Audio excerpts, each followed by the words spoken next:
Welcome back to Lehto Files. Today we have an incredible episode with two of the most hands-on researchers in the UAP field, John and Jerry Tedesco.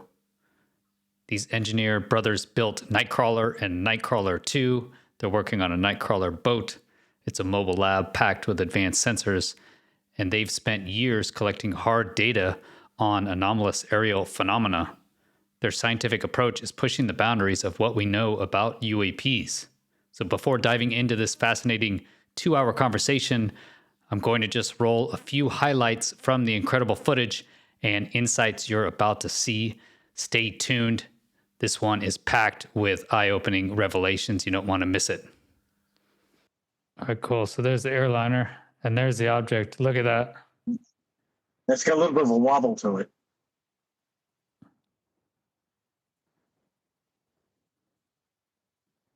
And you'll see an object that looks like it's illuminating the clouds above this object. And you'll see the object actually comes down from the clouds. It doesn't actually break through the cloud layer, but these two objects seem to merge. And both, they synchronize their rotation. And you'll see both of them going up into the cloud layers. Now the cloud base was 2,000 feet. Oh, quite low. Yeah. Okay, so these are cones. This is a parking field. Now John's zooming in on this object. Pause it a minute, John. Wow. So what you're seeing, so if you're zooming across there's a parking area with the cones. It was coned off during the day. And what he's zooming in on is this starburst orb of light that's rotating, and it's casting a tremendous reflection on the ground, right? On the sand. Yeah, so you have two parts to this. You have the starburst, the object itself. Then you have the light underneath it, which is casting this reflection on the sand. We'll zoom in on it. And we get 60 times zoom. And you see. Okay. You see it casting on its reflection. It's a little bouncy jerky, but it looks white, kind of reflecting low over the water. Yes, yep. And this was visible. This object was visible. It was very bright. I see the object in front of it. Can you see that, Chris? Yeah, very clearly. It looks like an orb that's shining a flashlight down or some sort of searchlight. Yeah, they all looks like this. Okay, the lights. There's another one. There's a drone on top of the orb. There's over there. It's lighting up the orb. It's lighting up the orb. That's the big drone. That must be a big drone. That's a big drone.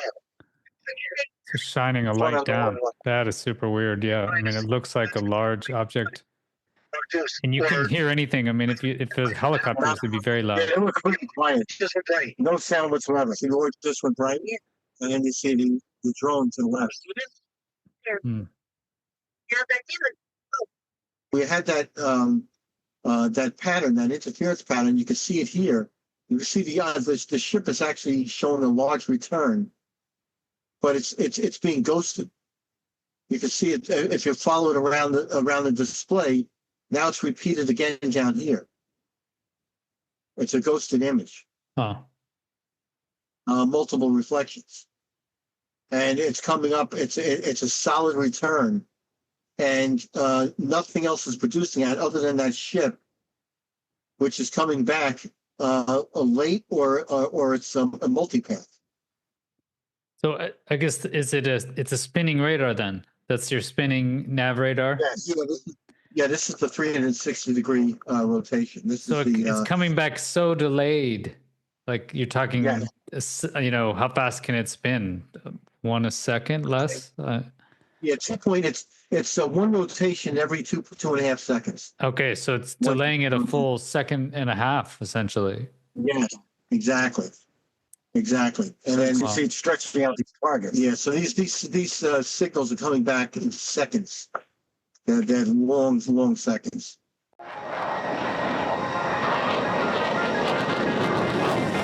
Chris Lehto, welcome to Lehto Files.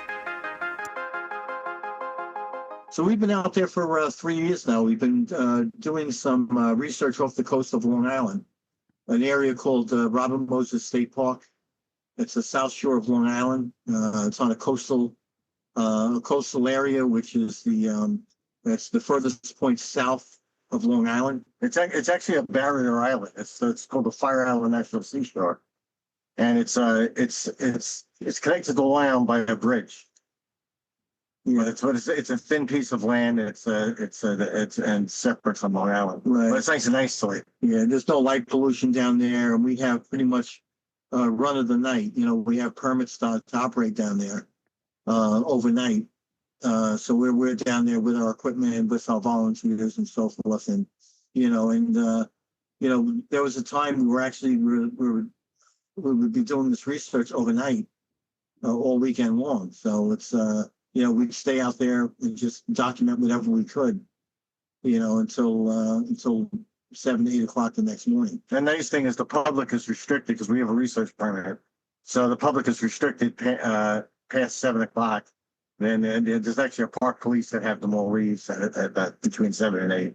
Right. And we have the entire area. Right. Pretty much ourselves, except for sky watchers who have maybe the sky watching permit or a fishing permit, which they're out there maybe till 12, 1 and then back down. Yeah. So we have run of the park here, and it's not just Robert Moses. We go out as far as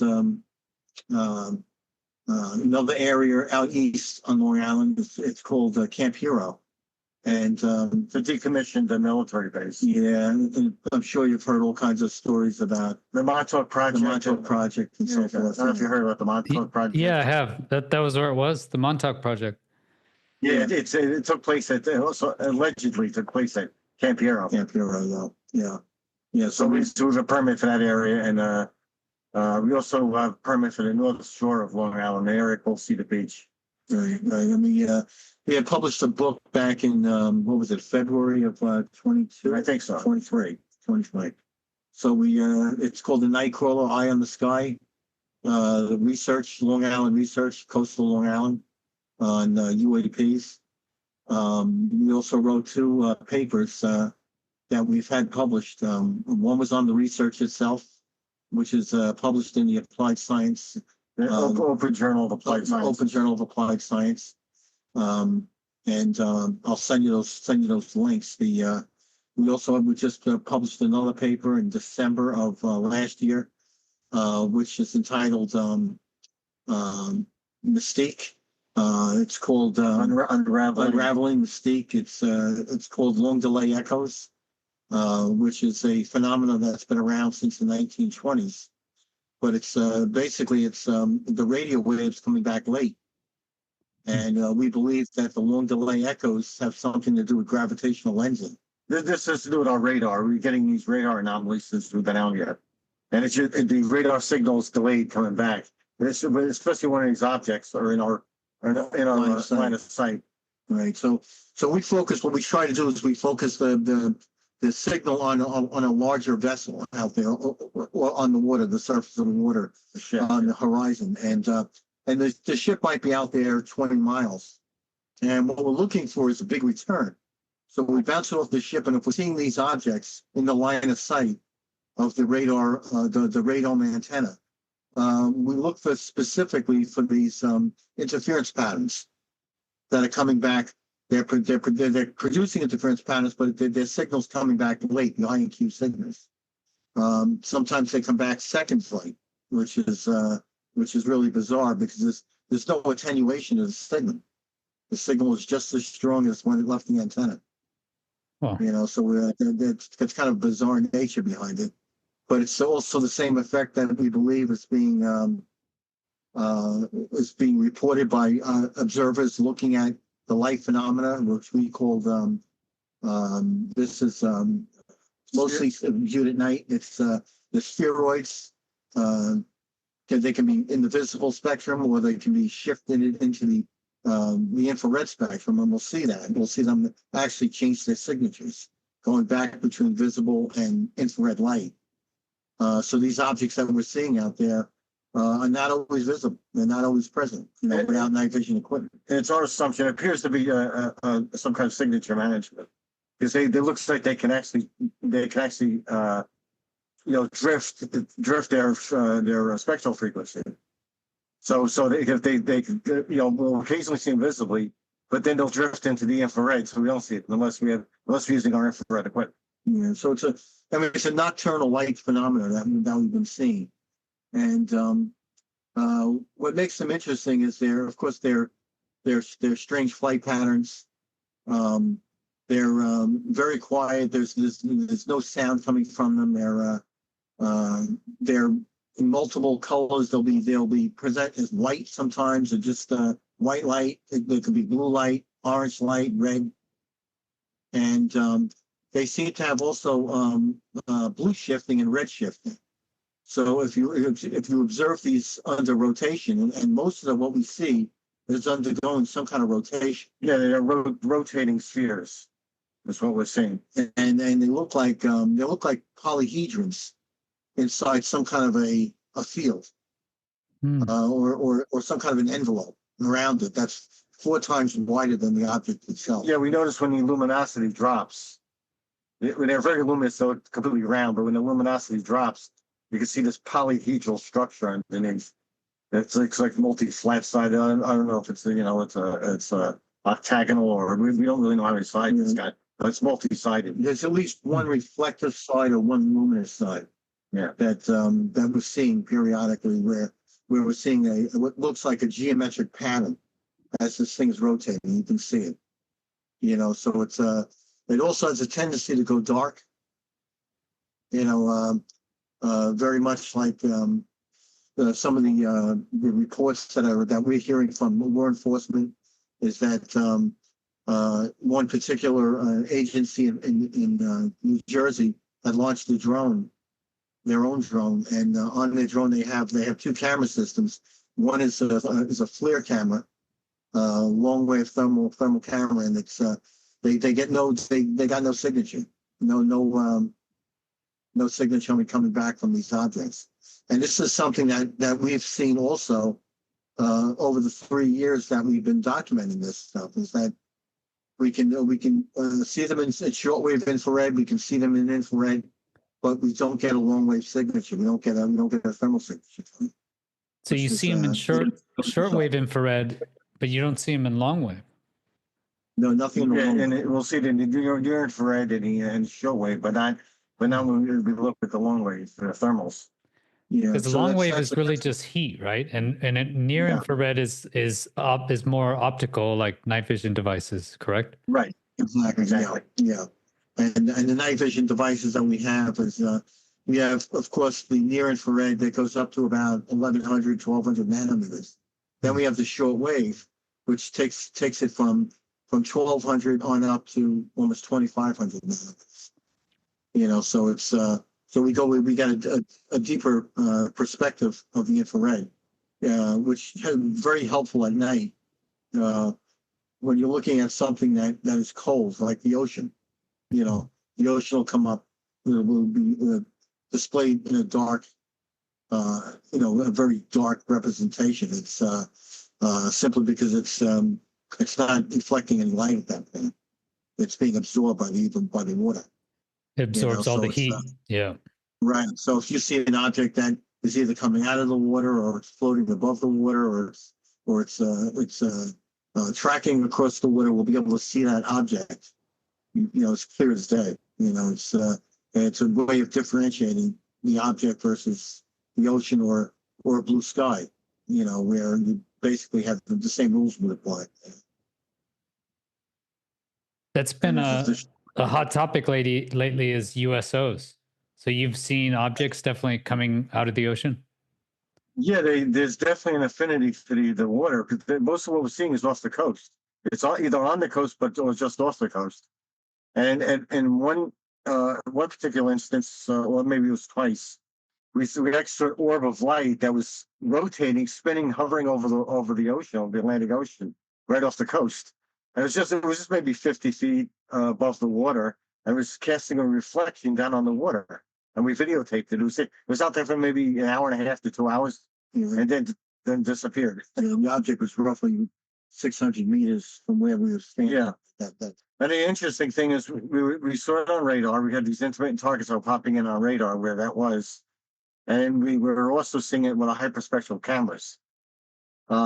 The one object that was hovering over the water was visible. We could see that with our eyes. It was very bright.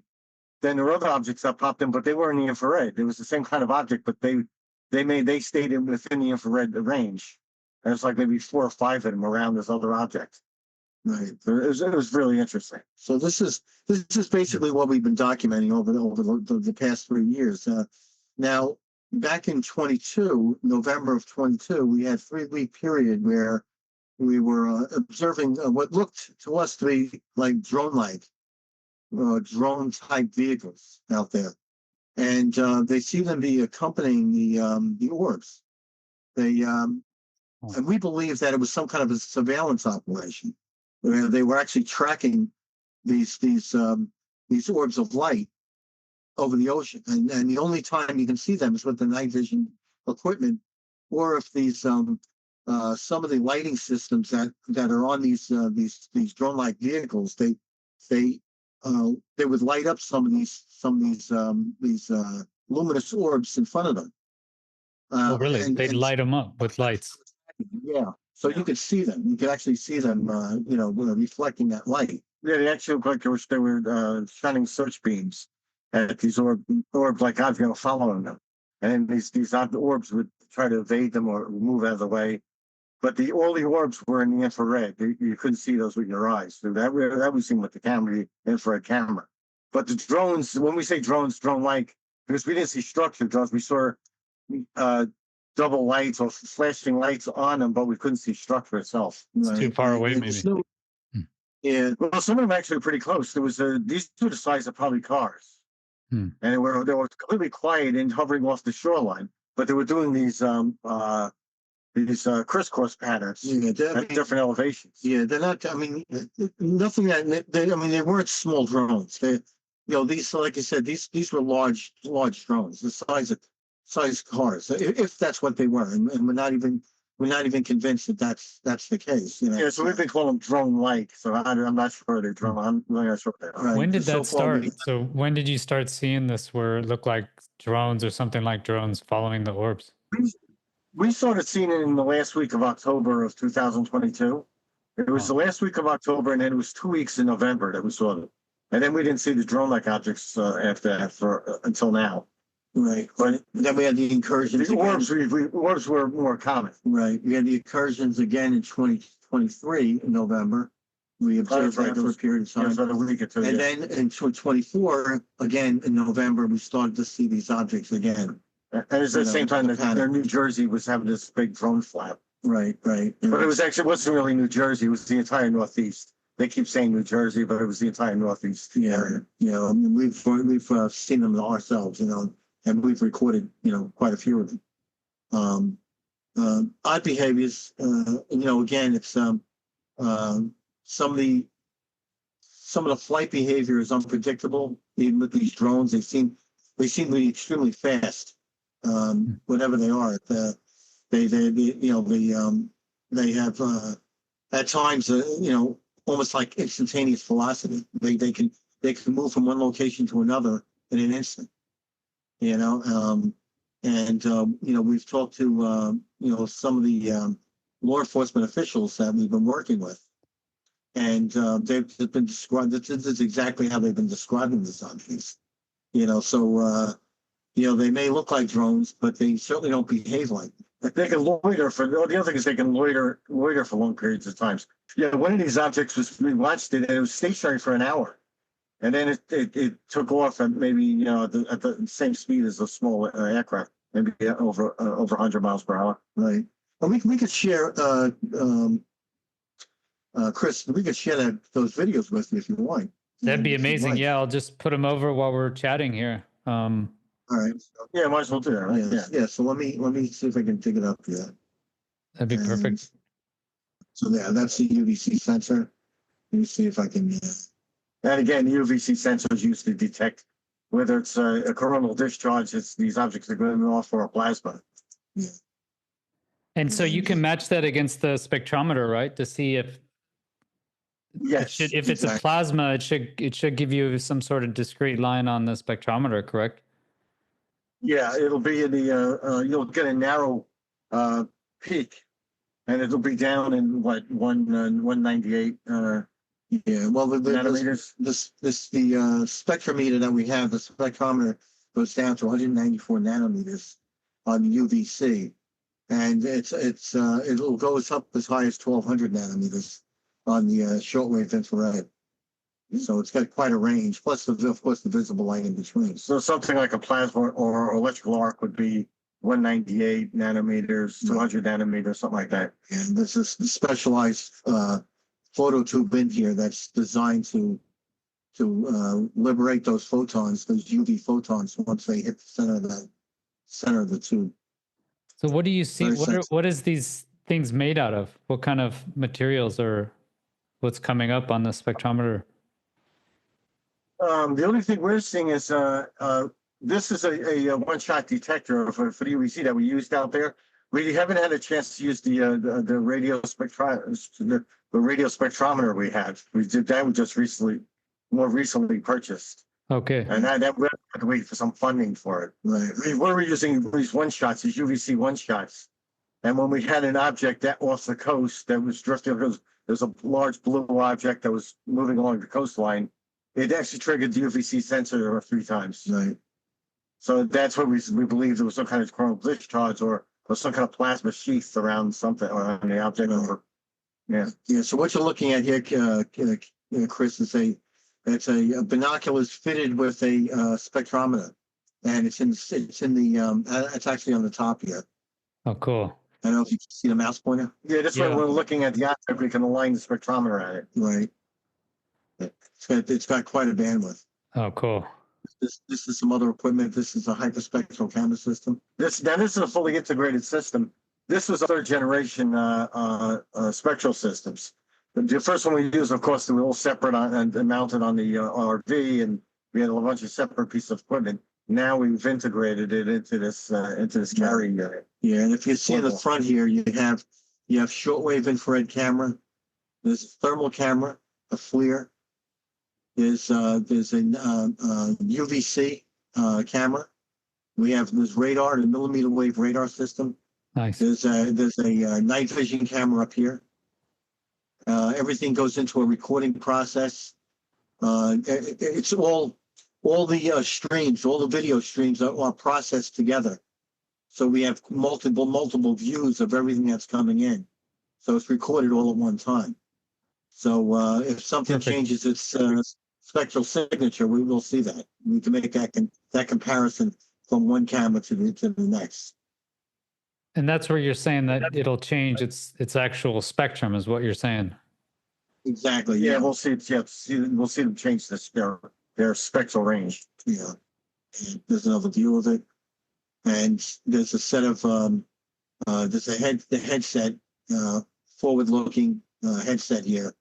So this camera system can be taken out, with the researcher, and they'd be wearing the heads-up display and looking at the, of course, the recording tracks. That's good to say if you're out there during the daylight, you don't have these distractions of sunlight and glares and stuff. You just look through the visor. Right. Excellent. So did you get any captures during the day? We did. We got 2 captures during the day. Most of it was at night because they were luminous at night. But we did get one time early in the morning, maybe something before 4:30, 5 o'clock in the morning. We saw an orb that dropped from a cloud, and it dropped vertically down and moved horizontally along the periphery of the cloud. Yeah, let me line that out. But it was hard to see. We only noticed it because it was in motion. But it was like a dull gray appearance. Some portable equipment now. These have been retrofitted. They're designed with multiple sensors in them, not just radiation. They'll detect UVC as well, and also shortwave infrared. So there's a multiple detector in there, not just a Muller tube. Yeah, and that John's using the power supply, so it's actually powering up the Muller tube, and it's also powering up the UV sensor. Right. What is a UVC? When you say it's detecting UVC, it's detecting UV light? Yes. It's a specific bandwidth of light. The light that we're more focused on is the ultraviolet, but it's in the C band. It's in the C range. Oh, okay, I see. So which is most of it is blocked by the atmosphere anyway. It's the ozone layer.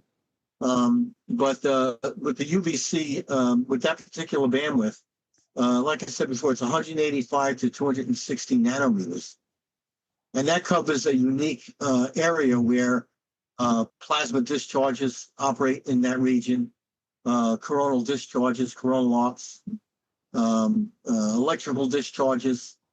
So some of the stuff that we've heard, of course, from reports that some folks hear a buzzing sound around these objects, almost like a coronal discharge. So we're looking specifically for those particular signals, which would only be seen in UVC band. I see. So that's on the other side of optical from the near infrared, right? So it goes near infrared through the optical Roy G. Biv, essentially, and then it goes to UV. Yes, exactly. Right, on the other side. Yep. Okay, exactly. interesting. So you're covering basically both sides of the optical spectrum as much as you can, and then radar. That's what it sounds like. Long wave radar and millimeter. Yes. Our goal was to try to cover as much of the electromagnetic spectrum as we could, in case these things are hiding somewhere within that, which is what we're seeing. And now some of the stuff that we've been able to document off the coast and even areas on Long Island were certain frequencies that seem to come up over and over again when these objects are in sight. There's two specific frequencies that we're looking at, and it's a 1.79 gigahertz, and the other one is 1.81. There's the point to show that. Yeah, so if you're looking at the screen here, this is a snapshot of the of one of the spectrum analyzers we have here. You'll see the first rising spike or transient is 100. It's 1.79 gigahertz. It's got an extremely high amplitude, which is unusual because there is no sideband information, no control information, nothing that looks like if somebody was using a remote, a broadcast, and they were broadcasting control signals over to a drone. There's nothing that we see on either side of the carriers. All we see is a pilot, some kind of a pilot signal. And it seems to be they accompany each other. 1.79, and at a lower amplitude is the 1.81. But we've been seeing this over and over again with these observations. Is that with the drones or with also the orbs that you talked about? It's more so with the drone-like object. Yeah, mostly with the drones. Yeah. So you are seeing emissions, and can you actually detect azimuth where those signals are coming from, or is it just wideband detector? We have a general direction in front of us. We have a parabolic dish that we use that's in front of the RV. I don't know if you can see the image here of the. Yeah, I can see it right there. So that's the Nightcrawler right there, right? Yeah. This is the second version of the Nightcrawler. This is one we've been using, Nightcrawler 2. And we had one that it was a bottom-up design, which we actually built designed to build the entire thing. It was more like a tank, and it was too big and heavy to go under all the bridges. It was a little slow too. So we retrofitted an RV and turned it into a mobile laboratory. Yeah, you can see the radar systems on the top. You have Bruno, horizontal. You have a horizontal radar, sweeping 360 degrees. You have one that's in the y-axis, the geometry. So you're scanning vertically 180 degrees from rear to the forward part of the cab. The beam itself will go out roughly about 12 miles. And we have a swath of scan of between 4 and 5 miles. So anything that's within that swath, especially an object that's above us, like I said, even as high as 85,000 feet, we'll pick up an object. So it's there's also what shows the piston on it. Show it. Point out the piston. Yeah. So on the horizontal, you'll see that there's an arm and that's an actuator piston. It's an articulated arm. This arm raises the radome on an angle, so we can get, if we're looking at something that's higher in elevation, we're able to tilt that radar system up. I see. Yeah. Excellent. So it's not just a vertical scan in the back. And this is this was an area here on the island. Well, there's a couple of other pieces of equipment. Here's the RF. Oh yeah, let me point out in the front here you'll see an RF antenna. It's a parabolic antenna. That's what we're using for these RF identifiers that was scanning out the spectrum analyzer. And then underneath the cab there's a microphone. Point that out. Yeah, there's microphones underneath the cab here. There's ultrasonic. There's a regular there's an infrasound mic. We have which also has accelerometers in it, and we have an audible microphone system from 15 to 22,000 cycles. Okay, so you are listening for sound. Yes. Yeah. And then above we have a PTZ camera on top. There's a PTZ camera. It's a zoom, night vision. Yep. It's got the shortwave infrared. And then you see there's 4 cameras on either side of the RV on all 4 sides. The passenger, the front, the back, and the driver's side. And they're all night vision cameras. So we got cool. 360-degree situational awareness. Yeah. And of course you'll see in the on the grass here, there's a bunch of equipment laid out.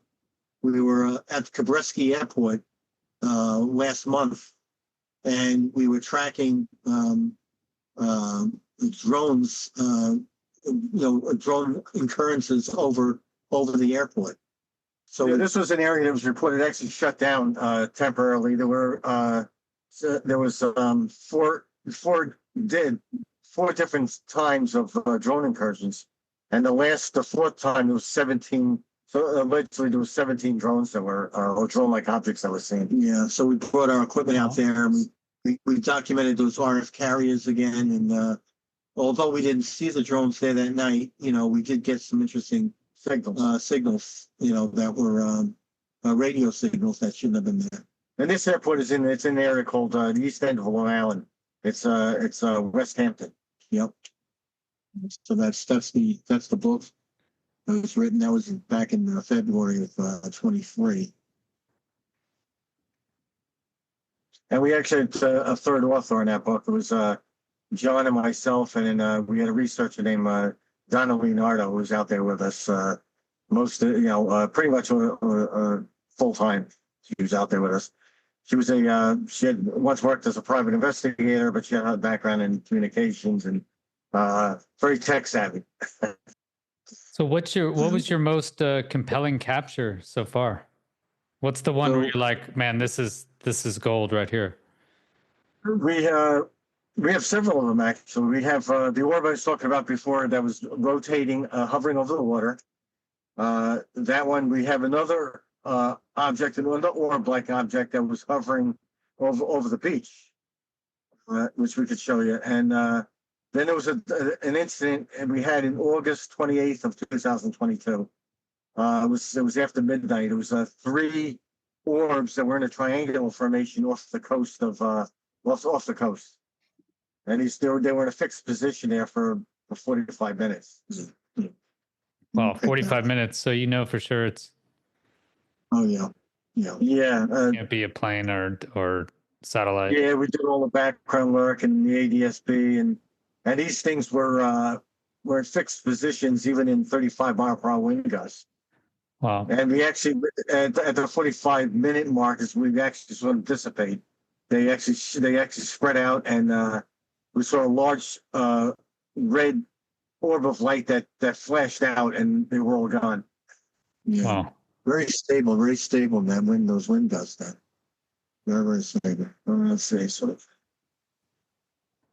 Yeah, were you seeing different patterns from the drone-like objects? Do you see them move more? Or? The drones themselves, they seem to be they wander back and forth. They Yeah, they're back and forth. Yeah, they on the loiter. coast. Yeah, They loiter. They don't seem to have any.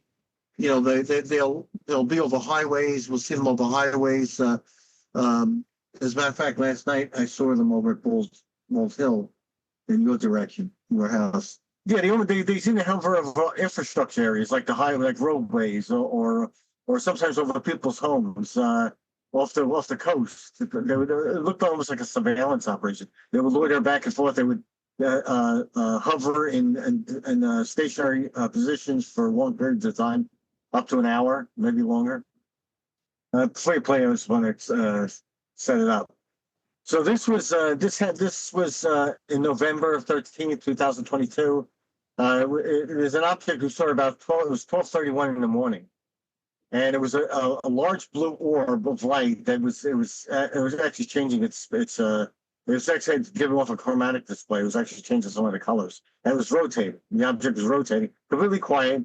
It's very low to the water, not far off the coast, and you'll see it drift along the shoreline. It's pretty interesting. And then there's another object that's on the water. This is blue. The other object on water is like an orange, yellow-orange object. And it pops in and out, and it seems to trail this object, one on the water, one in the sky. Right. Now, the object that you're seeing in this video, this actually tripped our UVC detector several times. And you'll see, we'll show you that we have a tripod with the UVC detector set up, and you'll see it flash. It flashes several times. That's being tracked. Right. But we'll play through. And there it goes.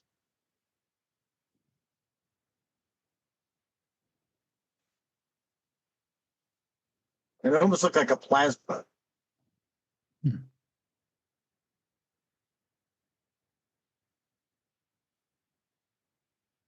And you'll see that yellow-orange one's also rotating, but it's following it along the water.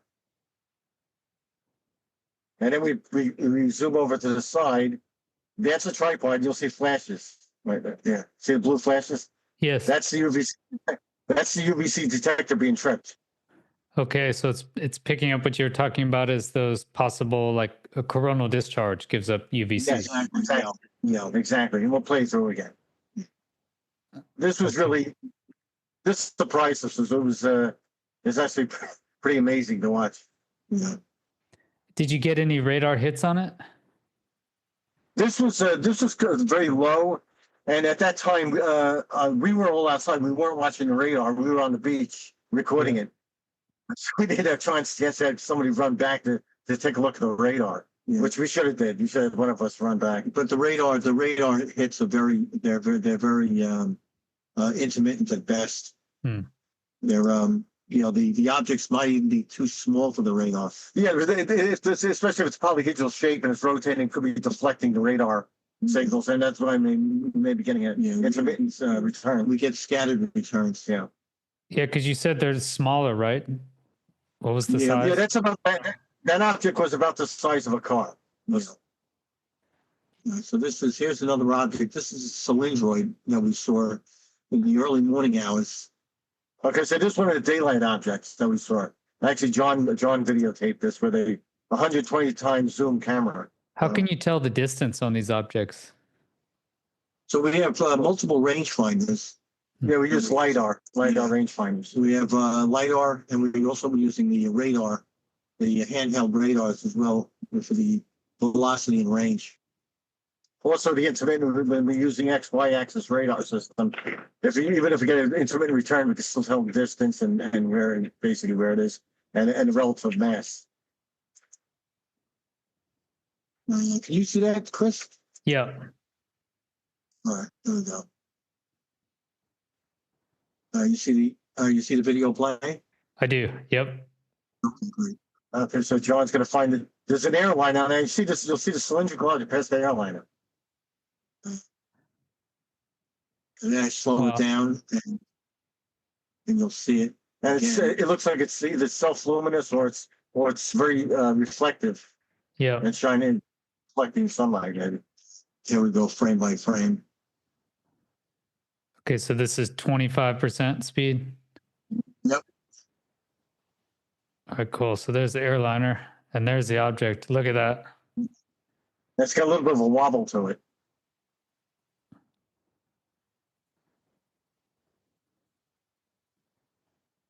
Could you see it with your naked eye as well? No, this was this I actually had to zoom out. This is a P1000 camera, and it was zoomed out almost 100 times. So how did you pick up the object? How'd you? John was actually just focusing on the airliner to get it set up, and then this object that just happened to pass. Yeah, I was actually recording planes coming into the flight area, the arrivals, because we've had quite a few reports already of folks on these planes taking pictures and observing these objects that seem to be within the flight areas of these arrival flights. Rewind that just a little bit. You'll see a flash right about, go a little further. Too far. Well, let's see. Now, if you watch that object, there'll be a flash of light. Which it should be coming up. You see a flash? Yeah. We'll do it again. Right, so it was just like before that. It looks just like a TicTac. I mean, it looks like the TicTac.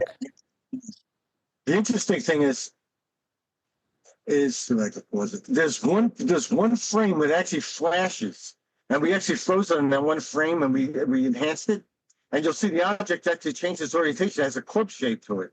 There's a larger end, almost like a bat. And the larger end is where it was larger on one end. That was the direction of travel, and there was two lights on it that suddenly turned on. Let's see if we can. Is there any way it could have been a distant aircraft or helicopter or something? We don't believe so. No, because there was no wings, there was no tail section, there was nothing. Then there was no contrails. There's nothing coming out. Right, and the ADSB exchange showed no aircraft that was in that in that particular flight area of that arrival flight. And when we enhanced the object, you could see it had this club shape to it. It definitely it had a wider end, but the wider end is the direction of travel. It wasn't really aerodynamic either. And then there was two round lights that came on, only for that one frame. They were very bright, and then they shut off. It was just weird.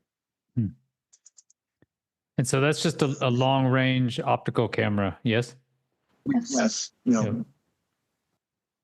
I know Mick West will probably have a different answer for that. Yeah.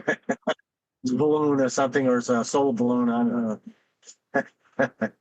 We've had two conversations with Mick already.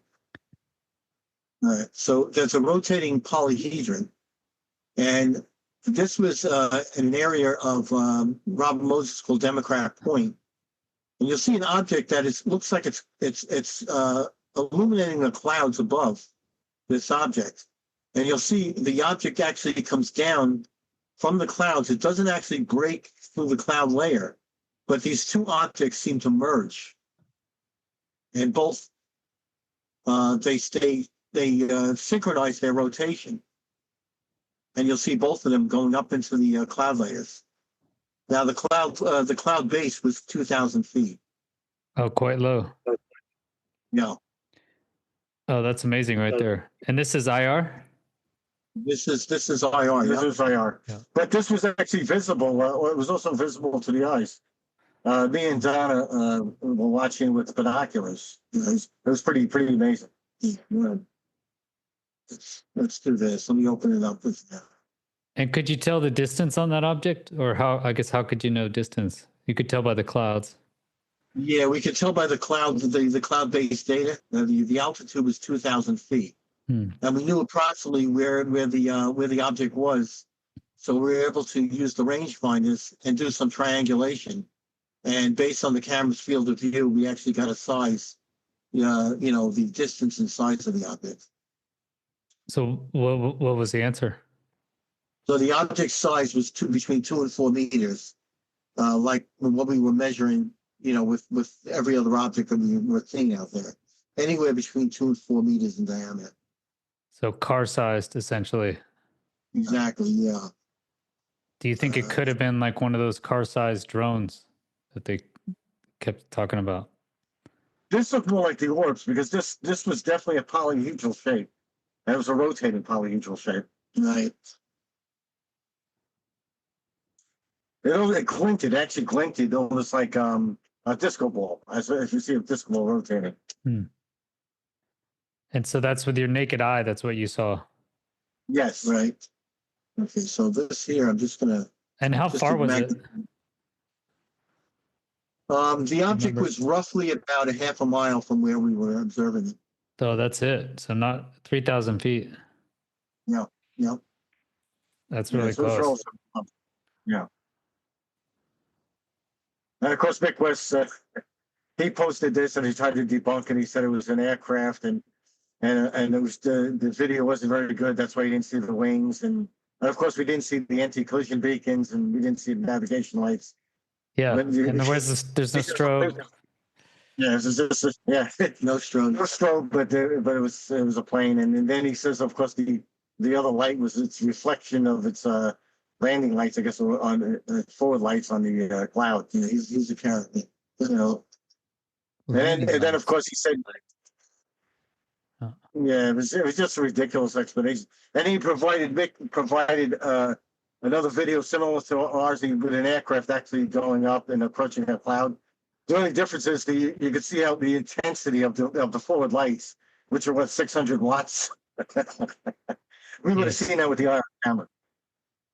So you can see the object. It's actually, you can see that glinting in there, and you can see that it looks like a kaleidoscope of color around it. And this is John. He's taking the camera off the tripod. That's the adjustment he's saying. Yeah.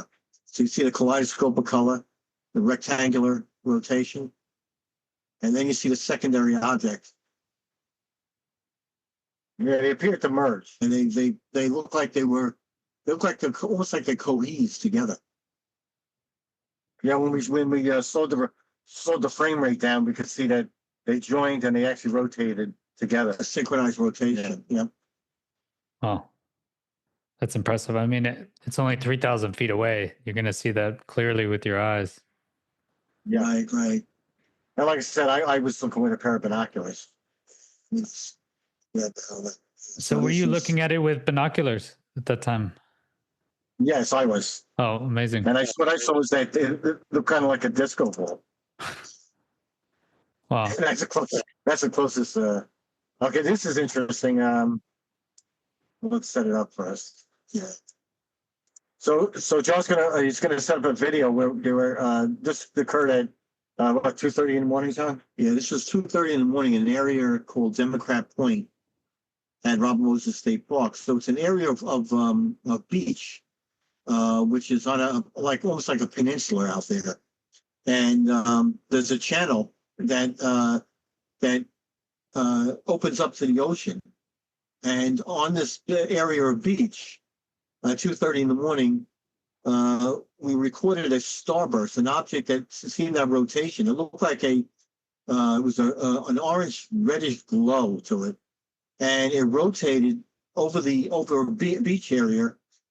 It would come up from the ground, sit at around 15 feet, and just move from side to side. But you could see the rotation. You could see the reflection of light on the beach itself. You could see that where it was reflecting light back off the sand. And I think there were three of these objects, right? There was. Yeah. Okay, let me start it. Okay, so these are cones. This is a parking field now John's zooming in on this object. Pause it a minute, John. Wow. So what you're seeing, so he's zooming across this. There's a parking area with the cones. It was coned off during the day, but at night, like I said, there was a beyond that parking field. There's a beach area, and what he's zooming in on is this starburst orb of light that's rotating, and it's casting a tremendous reflection on the ground, Right. on the sand. Yeah, so you have two parts to this. You have the starburst, the object itself. Then you have the light underneath it, which is casting this reflection on the sand. Wow, that's amazing. And it kind of looks like a rotating starburst. Back again. What was Mick West's argument for this one? He hasn't Commented on it. he hasn't commented on these other videos. Just the one that was easy picking fruit, I guess. Yeah. This one seems Now- pretty insane because what if it was hanging on something? I mean, Yeah, it's unusual, and I'm gonna lighten it up a little But bit. beyond unusual. There's no, I don't know. I can't find an explanation for it. Yeah. I'm yeah, gonna turn up the brightness a bit because I want to show you something that's right in the foreground with this object. Yeah. So I lightened it up for a reason. All right, so you're gonna see right in front of the object, there's actually a barrel.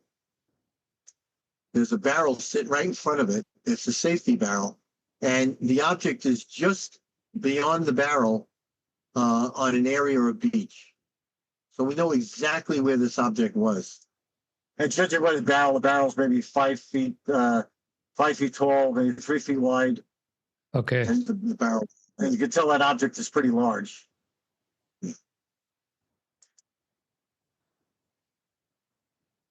Okay, cool. So you went down there afterwards, I'm hoping. Yes. Yeah. And we took measurements. We actually took the rangefinder measurements, and of the distance and where it was, exactly where it was. Right. And we calculated also that the object size was probably about the same thing, about 2 to 4 meters Yeah. in size. And it's interesting because we're wondering what they're doing. One hovering over we haven't shown the one over the water yet, but hovering over the beach. I'm not sure what it was doing there. And quite low, right? It's looked like it was 3 meters up, maybe. Yeah, it's just around. It was under 15 feet. Yeah. That was crazy. And that was a regular optical camera, it looked like. Yes. So that's the color that we would have seen, right? That you saw in person. Yes. Yep. And there were other objects. John has other videos, but there was that object that he focused in on. Then there were 2 other objects that appeared that were off to the sides. And it was starbursts also, but as John tried to zoom in on those starbursts, as soon as he got close to it in the zoom, they would just suddenly disappear, like they were where they're being observed. Exactly. Yeah. All right. So now this is with a night vision camera. This is with the NV goggles. So what we have, you're going to see, this is that same area of Democrat Point. I will point out what everything that's there. All right. So what you see here is this is in front of the RV, in front of the lab, the mobile lab. Now those barrels that we were looking at before, I'll circle them. You have one here. I don't know if you can see the mouse, Chris. Yep. Okay. There's a barrel here. There's a barrel here. There's 2 objects here which are not barrels, and there's some objects in the back here. Well, I'm pointing for foreground so we get barrels. And then we got barrels in the front also. We have this one here. This one. There's a sign reflecting light. And there's no sign reflecting light. These are other signs. And that's the light that's being given off by the mobile lamp. Now this area here, in the foreground there, actually in the background, this is an area of beach. There's a fence here and a sidewalk, and you see the barrels. And just beyond the barrels, you're going to see these objects come up from the sand, and they look like they're rotating, like polyhedrons, rotating polyhedrons. And you're going to see they'll suddenly present and then disappear. And you'll see at least 1 or 2 of them actually go raised about 30 feet in the air or 40 feet in the air. Right. So there's 2 out there now. I'm circling them.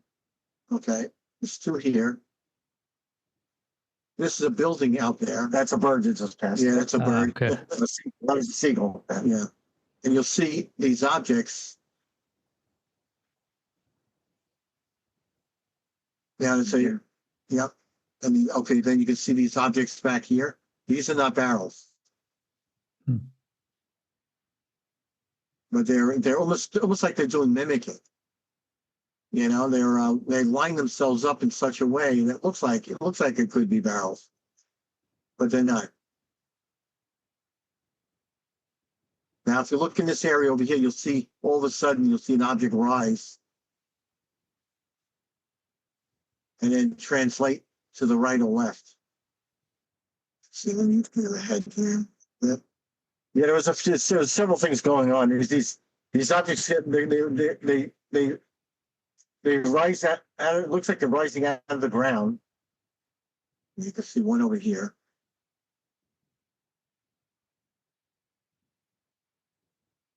I'm actually using filters here so you can see the detail in the object itself.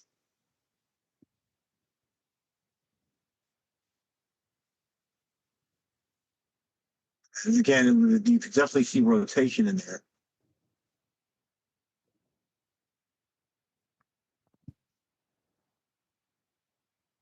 And you'll see a multi-sided. Yep. Some kind of a rotating And it just disappears. And there's more objects that come out, right, John? As a rise. Can you see them with optical, or is it only in the infrared? This was only infrared. Only in the infrared, yeah, in the infrared. We actually showed an aeronautical engineer from NASA, and he was asking if it could have been pixelated. We said no, because we actually enhanced the video, and it's not made of 2 or 3 pixels. That object is made of at least well over 100 pixels. Hmm.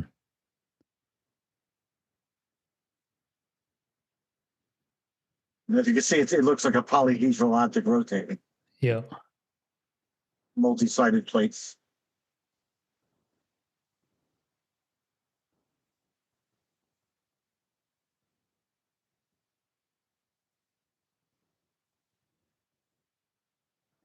And you were able to go down there after? Oh.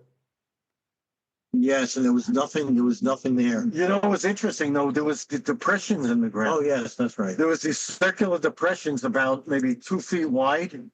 Right. There was a bunch of them on the sand, and we couldn't account for why we're perfectly these perfect Almost like circular. They look like divots. That's look like They're perfectly circular impressions. almost like a sphere or something, Like they put a ball down in the sand. and just kind of drop the ball into the sand. That's what they look like. Yeah, but maybe about 2 feet in diameter. Yeah. Wow, But it was, those are amazing captures. So There's more of the several video. different ones there. Oh, here's one of the water, I think, right? Oh, that's a screenshot of it. So you could bring that up. Yeah. Now we have a video of the same kind of object, but it's over the water, and it's actually rotating, hovering over the water. I cast a reflection on the water. We actually had a meeting with Massimo Teodorani, and we recently just talked to Erling Strand from. I know you went down there and to Hessel. Yes. Chris. So we talked to the researchers over there, and Erling Strand and Massimo Teodorani, and we asked them. We were comparing notes about what they were seeing, and I guess probably what you saw too over there, and it looked like a very similar phenomena. Yeah, it looked very similar. I saw over a hill. Basically, it looked like a light, relatively close to the ground. Yeah. Mm-hmm. Like you saw there, but just totally stationary, orange Yes. light. And then we confirmed there was no airplanes over there. There was no flight traffic. It didn't flash or anything. It was just like this steady orange light. Yeah, it's basically those kinds of things we're seeing. Of course, we got some close-ups here, but it kind of looks like a similar phenomenon. And long duration, you said. Yeah. All right, Chris, we're going to show a video of us actually setting up at night. And you can see how dark this area is. It's pitch black at night. We have our own lighting out there. But we'll show you setting up our equipment outside the mobile lab. Okay, so that's John, and Sean's setting up the equipment on the table. Is Donna assisting? You see the vertical radar, and this is off the RV at this point. And at this point, we had the vertical. We took the vertical radar off the RV. We had it out on a tripod on sand. We're setting up spectrum analyzers. There's another researcher playing with his phone. Sleep on the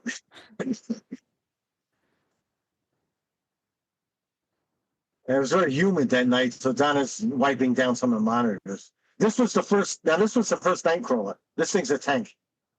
It was 30, what was it? It was 13 feet high, They're over 13 feet high.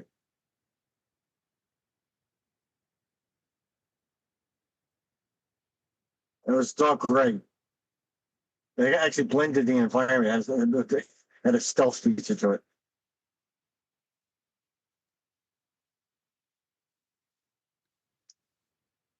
And how are you funding all this equipment? Well, it was funded by John's retirement. John liquidated his retirement Wow. to get this far. Yeah, and it's so thank God we actually had some Yeah, we were running low on money, and we weren't going to be able to finish our study. Actually, but luckily we one of the funders at Harvard, Eugene Jung, he reached out to us, and he actually funded us for the rest of the research. Yeah. Wow. So we were able to get that in the last 2 years now. Yeah, that's a lot of equipment, and that stuff is not cheap. I mean, that's crazy. No, it was a fortune. So it's John setting it up. So we saw this was at let's see, it was like 3 o'clock. I think it was like maybe 2 in the morning, 3 in the morning. Yeah, I think it was like 3:30. Yeah, 3 or 3:30 in the morning. We noticed on our central monitor an orb of light that was sitting over the water. And we quickly grabbed our night vision, our IR cameras, and we ran to the beach. And you'll see it in the video. Can you see this, Chris? Yes. Okay, so John and I heading down to the beach to see if we can get a close-up of this orb that we saw over the water. Okay, so there it is in the distance. We'll zoom in on it. And we get 60 times zoom in the sea. Okay. You see it casting out its reflection. It's a little bouncy jerky, but It looks white, kind of reflecting low over the water. yes, yep. And this was visible. This object was visible. It was very bright. Yeah, you can see it clearly reflecting down. So if there was a boat there or something, you would obviously see the rest of the boat. Or Yes, and we actually used the thermal camera. We said this could be by itself. We wanted to see if there was structure behind there, if there actually was a light off a boat, and we had no thermal image of anything. It was just a light, just a ball of light. Yeah, nothing in the thermal camera. Yeah, and we actually also look at radar. We had a contact on radar again of just a ball-like mass. because with the thermal, you can see a boat pretty easily. I'm guessing, right? Yeah, we would see a thermal silhouette of a boat. Right, and remember that the thermal camera also has optical zoom. It's 30 times optical zoom. Yeah, so we would easily seen that boat. Yeah, so we could easily see the silhouette of the boat. Okay, so you just saw like the orb, just the light, and then the reflection off the water. Yes. Yeah.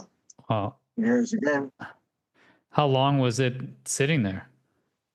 It was out there for at least an hour and a half, Wow. and then it disappeared. But the interesting thing, it wasn't there by itself. When we're using the IR cameras, other objects popped into view. They suddenly just popped in, and it was maybe 4, then it was 5, then it was 6 or 7 of them, and they were in a cluster around this particular object or above it. And you could only see those in IR. And those we could only see in IR.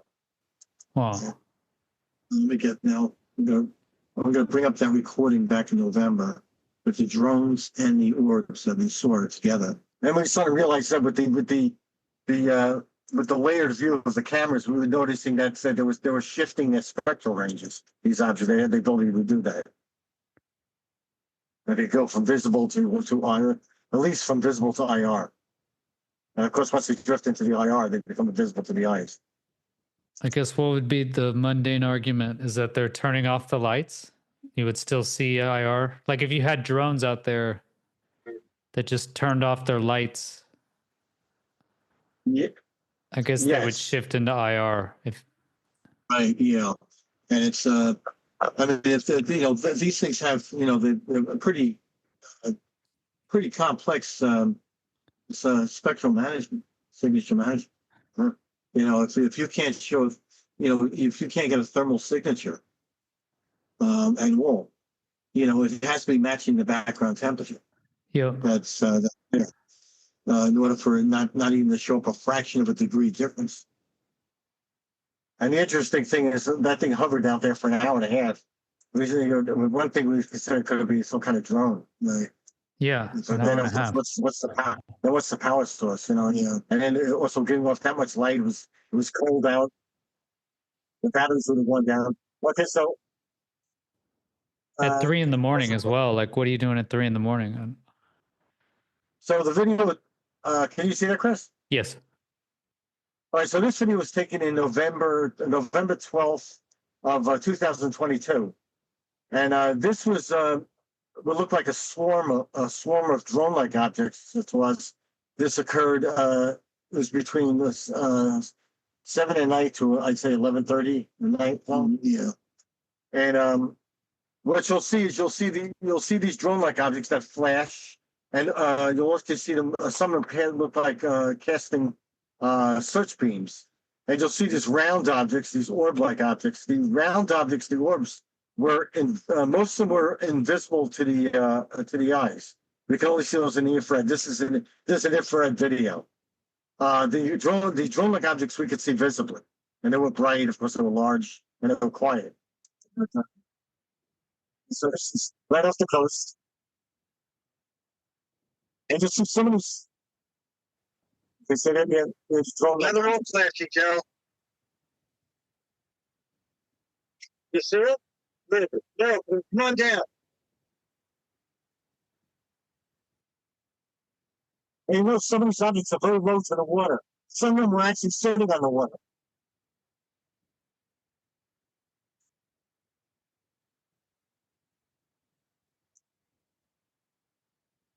Here's one sitting on the water.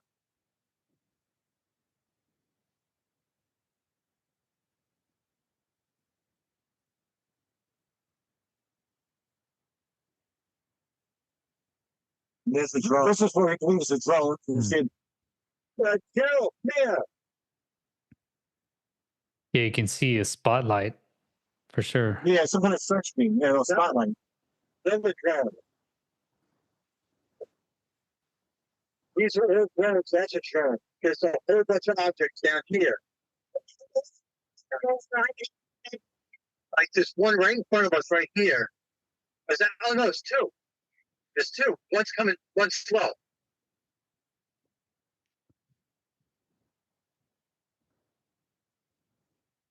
And we're trying to get its attention. We're trying to see, we're using a searchlight. We're trying to get to see a structure and see if we can get their attention.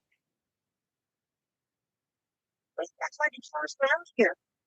That's their chaser. They're on this side, and they're on these objects are on this side. They're all hovering low over the water, and there's one in the water. I can see a light. Let's see. There's a lighthouse. There's a drone up there.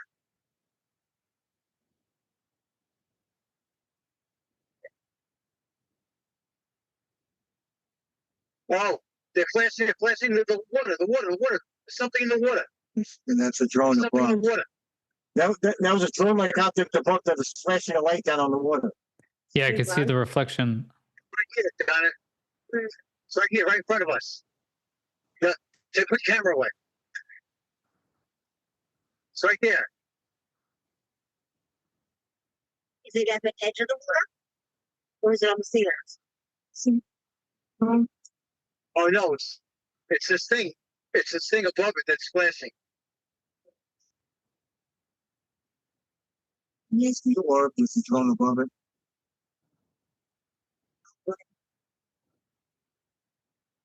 Oh, interesting. That's a drone, and a drone is flashing. You see the drone? Yes. The drone is over the object.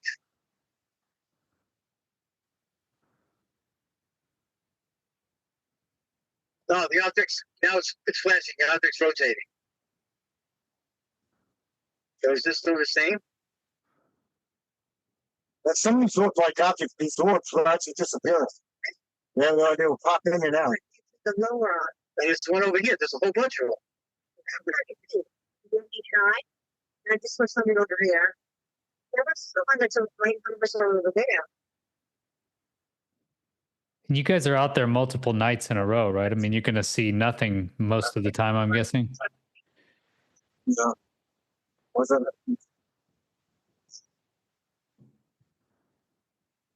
Yeah. I see it. Yeah, that was on the water.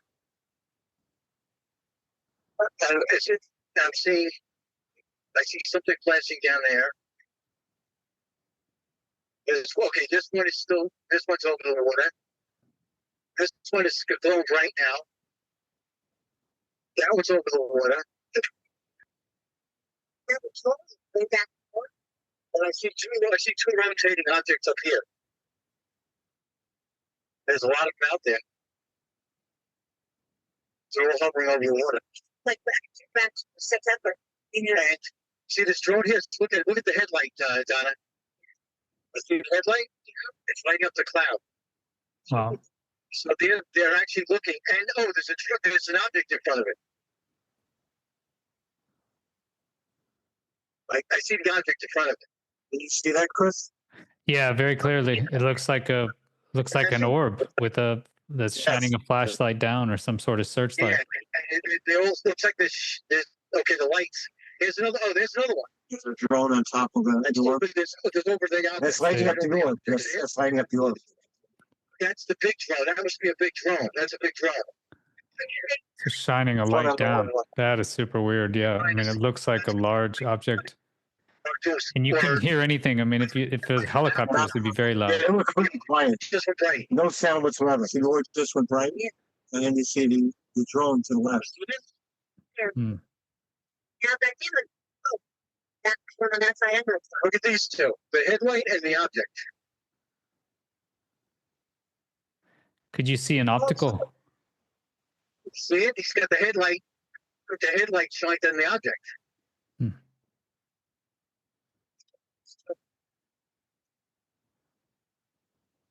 I see flashing under this drone. One just disappeared.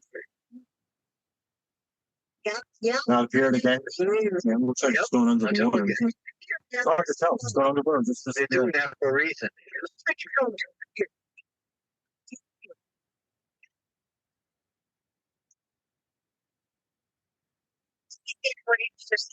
Yeah, I'm telling you, they are. These objects are all out there tonight, and they're sending a whole bunch of drones there. So this must be a military operation.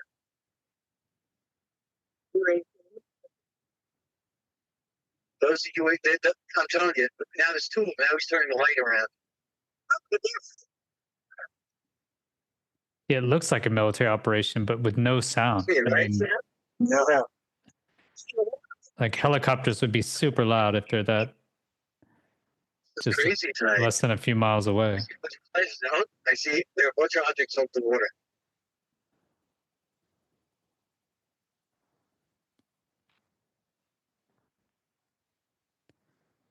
Can you tell distance? Could you tell distance after? It was, that was hard to tell. It was the one drone, it looked like the dual lighting drone. That looks like it was just about a mile from where we were. Yeah, it was pretty close. Yeah, very close. Wow. And was there any effect you saw from the lights you were shining? What was it? Lights on the drones, What was that, Chris? Did you see any effect when you shined the lights? Did you see any reaction? There was a couple of reactions. When I shined some of the orbs, when I shined a light on some of the orbs, they actually intensified that light. Yeah, the luminosity would go up, and a couple of times they flashed. They flashed back, yeah. What was interesting is we were thinking that could just be some kind of military operation, or maybe some kind of surveillance of these objects.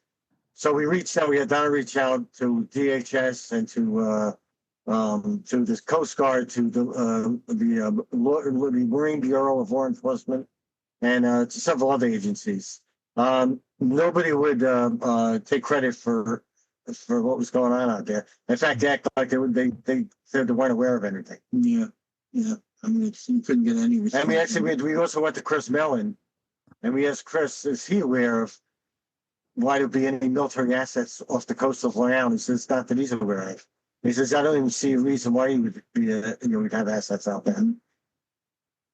So it was a big mystery. We put a question mark. We shelved it for a while, until this other drone incursion occurred, because we weren't sure what we were seeing. We know that we saw the orbs, and then we saw these drone-like objects that were only out there for that 3-week period. Right. And when it occurred on a grand scale in New Jersey, I mean, it made perfect sense, at that point. Yeah, and the drone-like objects would be out there maybe from 7 to 11:30, but the orbs would be out there all hours. They would just randomly appear. Yeah, those we'd see on almost like a regular basis. Yeah. Yeah, ever since an incident we had in August, seeing that triangular formation, then it was almost like they were aware we were out there, and we started to see them more often. And like I said, then we saw the rotating on the beach. The ones one in front of us rotating, that one in front of us rotating. It was directly in front of us, Right. rotating over the water, and with the other orbs around it. So So it's definitely an awareness of us. what about the gravitic lensing? I thought that was extremely interesting. And Yeah. you mentioned you could tell. Actually, there's photos there. They can show that. Let me show you. Yeah, there was 2 photos that show that. So that's one of them, Chris. That's a blue shift. Well, It's an object. I see it looks almost like a cube. Right. And let me pull up the other one. The other one, you can see this now. This one's in the orange. And that was rotating away from us. So then it was an orange. It was like an orange to reddish shift. Right. As it rotated away, it would red shift. As it rotated towards us, it would blue shift. when you say rotate away, what do you mean? These things were rotating. So as when we slowed it down, slowed the frame rate down, when we noticed when it rotated towards us, there would be a blue shift in the light. And as it rotated away from us towards the back, it would be a red shift. Red shift, yeah. You mean on the side rotating towards you was red, and on the side rotating away Yes. was blue? Yeah, so or the other way? The other way, right? The other way. Yeah. Yeah. So if you looked at this object, depending on what side you were looking at it, Okay. if it was rotating to the right, it was rotating away from you. To the left, anything that was rotating from behind the object on the left would blue shift towards you, and then everything on the right would red shift. That's what's rotating away from them. Yeah. I see. Yeah, and that's the same thing we see from galaxies when they're rotating. On the side that's rotating towards us is blue shifted more, and the side rotating away is red shifted. Exactly. Yeah. And we were putting together that we were seeing this chromatic display with these objects. And of course, then the effects on the radar, that was delaying the radar signal coming back. And it was also with LiDAR. It would actually bend the LiDAR beam, it would deflect it off to the side as you ran the LiDAR beam over it, or it would truncate the LiDAR beam at times. So we're seeing effects on the LiDAR. We also noticed that it was happening with GPS signals, and John Jock explained. Right. So the GPS signals would be delayed. Delayed. And this was So we're seeing certain aircraft. If you look at the ADS-B exchange, and you look at some of that data staggers. And I'm actually working with a guy right now. It's looking at NextRad data. It's looking at the weather radar information, and what he's seeing on a somewhat regular basis is these objects seem to within the line of sight of a satellite, and if there is a commercial airliner below it or whatnot, you would see the GPS signals would actually be delayed. They would come up and stagger. And this is something that was noticed, I guess, in the NextRad data that he was seeing, that he would also see these long delay echoes, very much what we're seeing on our marine band radars.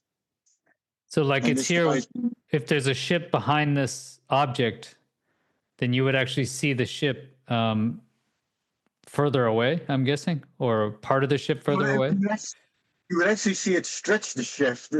Yeah. It would stretch along it'd stretch in a long arc on the display. Yeah. So delaying the signal, so you're repeating the signal. Let me I see.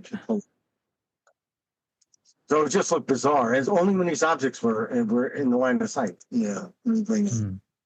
So Make it John was going to bring one up. yeah, I'll bring this up. Yeah. Okay, so this is the vertical scanning radar. And John will point out Right. So the distance. We're at 6 nautical miles.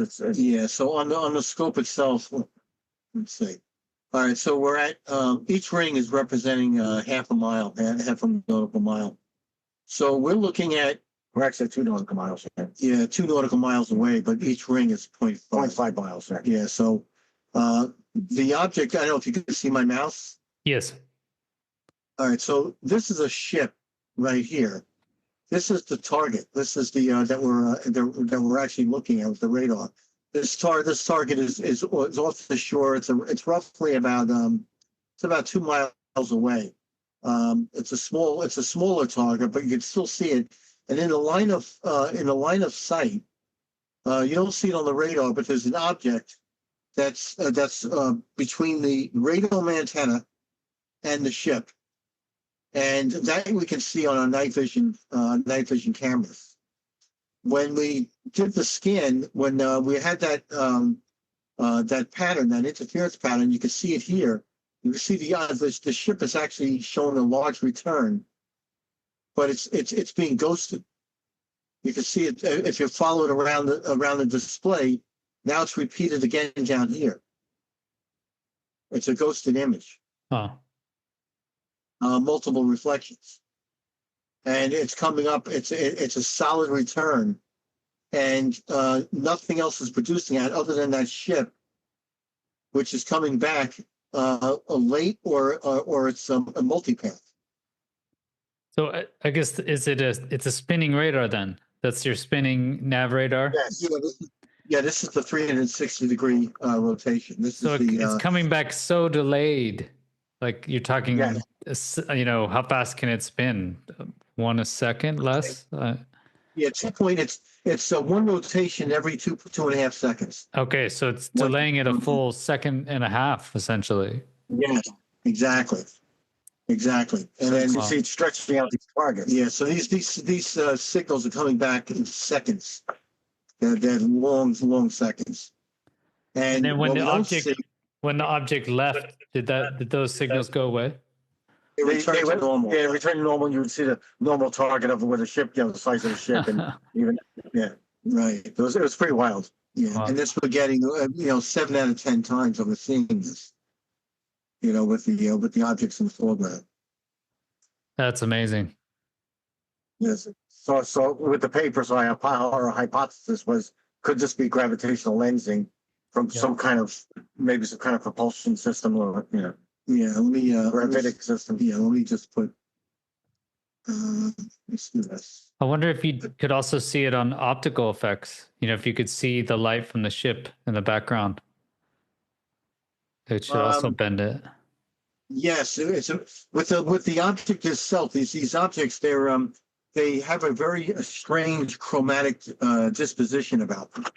When you're looking at them, and we've gotten reports from law enforcement that shared some videos with us. As a matter of fact, I'll show you one of the videos that of an object doing pretty much the same thing. It presents as a kaleidoscope, almost like a kaleidoscope. And what you were saying earlier, yeah, we did see distortions of the ship, the lighting from the ship, and we did see distortions of the object themselves. The ship, it's almost like shapeshifting. Yeah. So let me pause this a second. Because LiDAR is just laser radar, so that's going to be just laser light.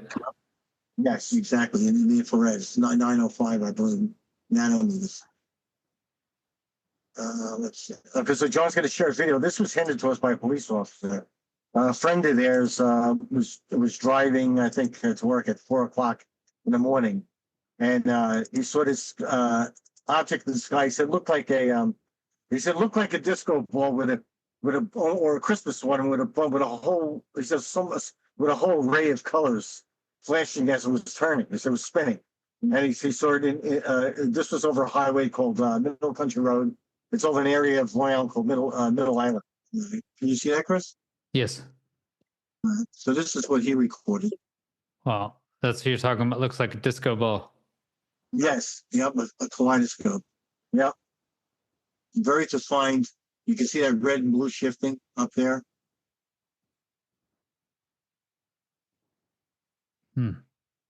So you think Yeah, that so we're gonna changing have- color is could be related to this weird gravitational lensing effect? That's what we're thinking. Yeah, that's what we suspect. Yeah. You know, it's as a matter of fact, I'll present that paper to you also. I'm gonna let me see if I can blow this up a little bit. Now, let's get rid of it. And it's interesting is it's pretty common from the other eyewitnesses who have seen these objects. They talk about these chromatic displays with it when they look at it for a period of time. Okay, I see it. I apologize. It's on its side. I just got told your head. This was Yeah. Let me see. I do want to blow up that image.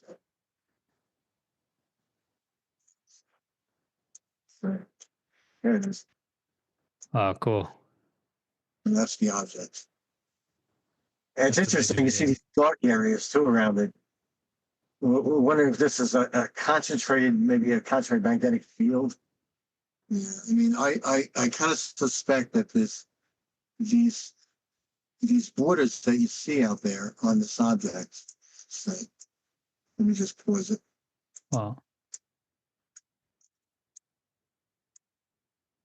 So these borders, Chris, you see these around this polyhedron inside, Yes. like a polyhedron. These dark areas, these borders. I think this is something else going on in there. I believe this is the absence of light. I believe that this gravidity type drive on this particular object is that it's not only producing this gravitational lens, but I believe that it's actually either emanating, the field itself is either emanating from the center of the object or collapsing back into it. And every one of the objects we see has this right angle appearance on one side, and almost like a flat appearance on the other side, almost as though there seems to be a focal point or a I don't want to talk about not so much the event horizon, but what's the singularity that's in the center. I believe that this dark area is the same singularity. It's weird. And There's a 90-degree angle. Yeah, you see it?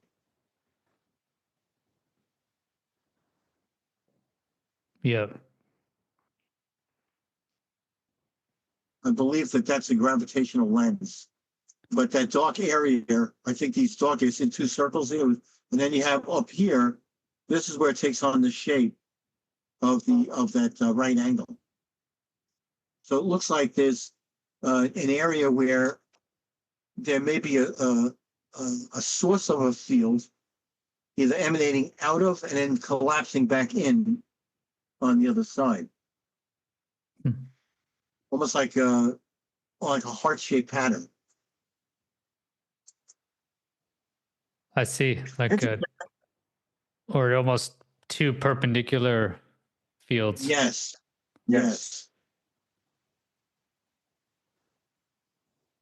Maybe the poles. There may be poles. Yeah, that's what. Have you gotten any hits from the magnetometer? The magnetometer. We have gotten abnormal. We have electromagnetic. Yeah, we have. So the magnetometer seems to agree with some other measurements we're getting. Yes. Let me show you that. Yeah, something interesting. When we're over the water, we get these ultrasonic signals over the water, but not over land, or just over the ocean. And they seem to have the wavelength seems to be at the same blocks. It creates the same blocks as the magnetic fields. You have the same block separation in the frequency. Yeah, which is interesting. Yeah, they're 40 kilohertz apart. And let me see if I can dig that up real quick. Well, water is a really good reflector of radar as well. I know, like, the missiles had issues shooting targets over water because it could easily pick off on the reflection from the target. Right. Yes, and that's interesting. But you don't Right, get and it was that issue. You don't have that issue over land, actually. Yeah. No. Yeah. Yeah, and the objects that we're getting, what we're doing is our antenna, our ultrasonic antenna, is pointed towards the ocean. If we move that antenna away from the ocean, those combing patterns, those particular signals are no longer there. Yeah, so we get both electromagnetic, these high electromagnetic fields, and we get these ultrasonic signals. Yeah, But only over the water. And Ultrasonic, is that sound? What is ultrasonic? that's the sound. Yeah, sound waves. We are up to 1 megahertz. We're getting. Yeah, we actually brought this to the attention of Tim Gallaudet, and he wasn't aware of any sonar equipment out there on ships that even resembled the type of signal that we were getting.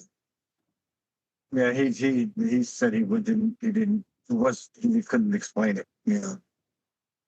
Up to 1 megahertz. Yes, up to 1 megahertz. At least that's as far as the spectrum analyzer went. They could have been higher. Mm-hmm. Okay. Let's see. And we're thinking of the water. I mean, the water would be a good medium for sound waves. That would attenuate in the air. It wouldn't travel that far in the air. Or at least ultrasonics wouldn't, but it would in the water. Hmm. So I wonder if these objects were generating some, maybe the spin was, but something was generating these ultrasonic signals. But you only saw it over the water, so you think maybe it was traveling through the water and your sensors were picking it up, and where the ground was maybe just absorbing all of it. Yes, that's our thought. And because we're seeing a lot of these objects over the water, of course, you saw the one hovering over the water. So maybe they generated, our thought is, when they're out, that's when we get these ultrasonic signals, so maybe it's generating through the water.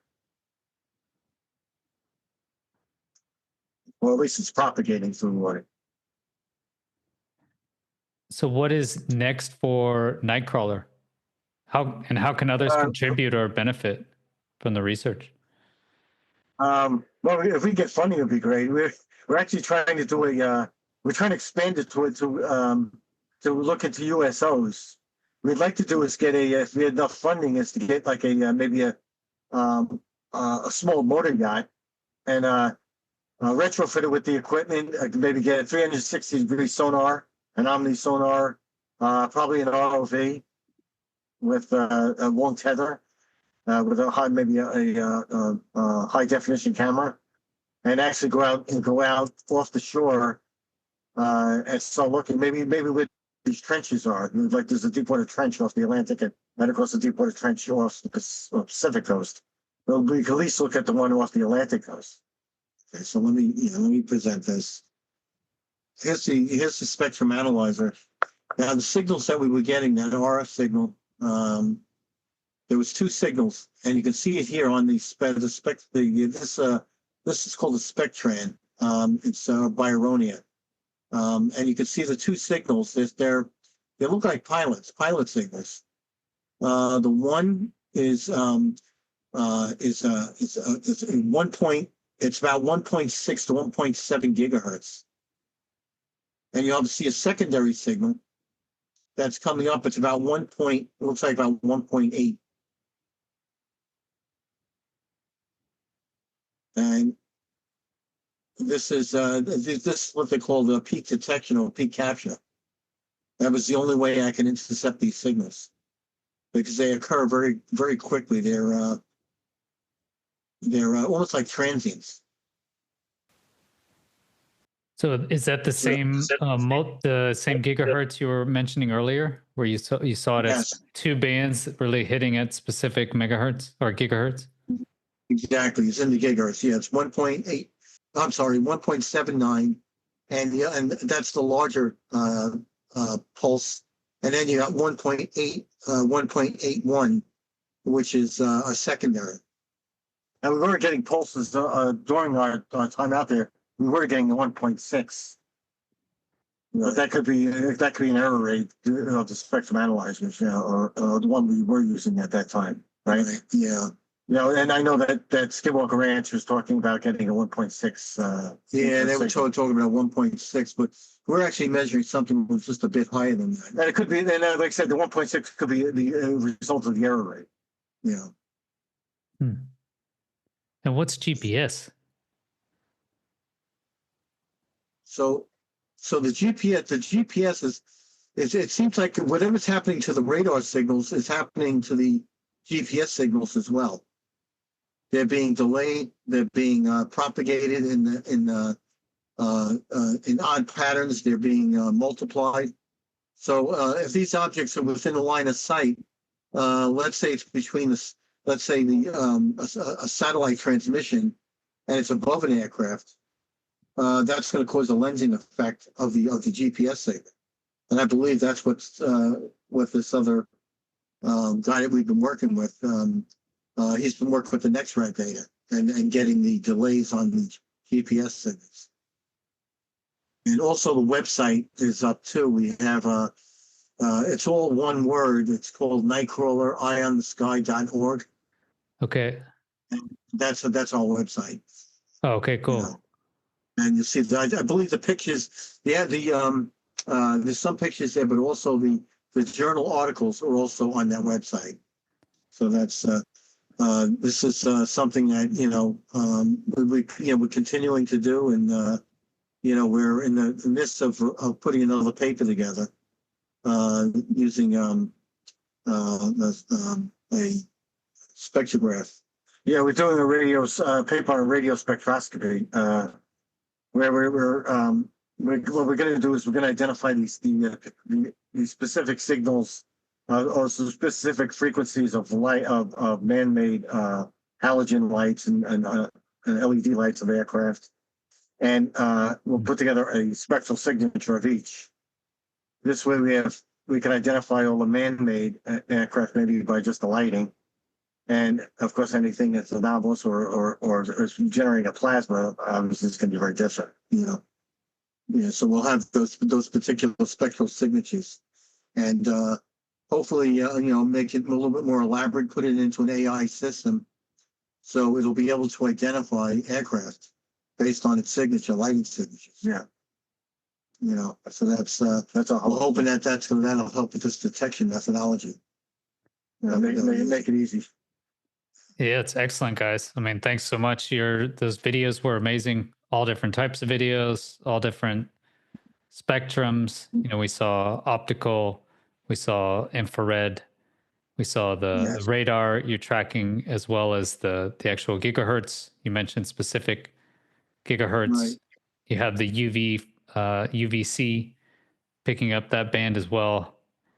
Yes, right, over the water, and that's something that we've been targeting, and we've made several detectors now that we're giving out to law enforcement for hopefully that they can discriminate between what might be a drone or a drone-like as opposed to an orb. Yeah, we're trying to give them more tools. We met with the UAPDF, the Disclosure Fund, and we met with a bunch of law enforcement officials, and we're trying to put together, along with another aeronautical engineer, we're trying to put together a portable detection equipment that at least law enforcement go out, since they're usually first on the scene. Maybe they can start collecting initial data, right, when they see these objects. It's something we could use.